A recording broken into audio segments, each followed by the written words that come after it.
एक लिपि की खोज की जिसको हम धम्मा लिपि के नाम से जानते हैं। धम्मा लिपि क्योंकि धम्म की बाणी उसमें लिखी गई है, जो शासनादेश हैं सारे धम्म के ही शासनादेश हैं, तो इसलिए उसको धम्मा लिपि के नाम से जानते हैं। धम्मा लिपि भारत की पहली लिपि है।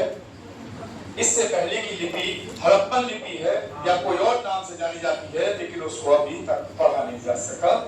ये लिपि 1837 में जेम्स प्रिंसिप के माध्यम से पढ़ी जाती है।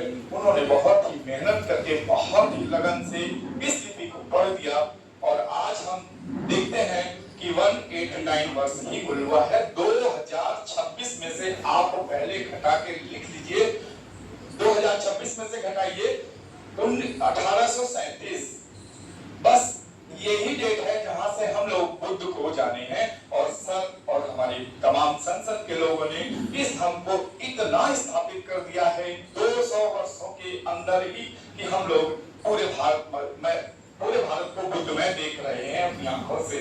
तो आगे हम लोग ऐसे ही काम करते रहेंगे। सरकार हमारी जो है वो भी काम कर रही है। पहले मैं सरकार के द्वारा काम किए गए दिखाना चाहूंगा।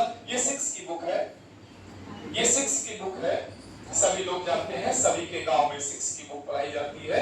हमारे जमाने में नहीं था, लेकिन ये 6 की बुक में सरकार ने रोमनदेही का शिलालेख पहले ही अध्याय में लगाया है।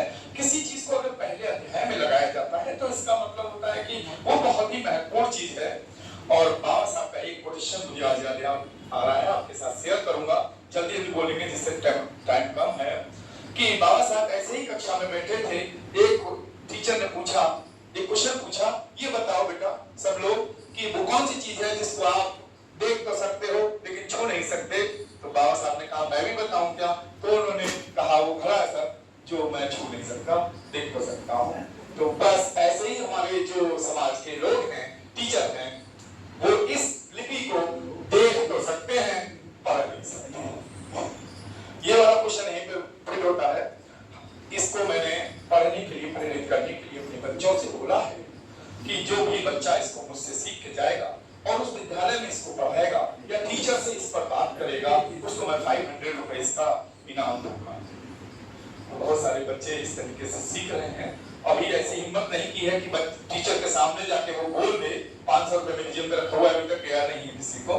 तो अगर हम लोग इतने सारे लोग आज विभिन्न शहरों से आए हैं, अगर धम्मा लिपि को सीख लेते हैं तो हमारा सबसे पहला काम होगा कि हम अपने बगल के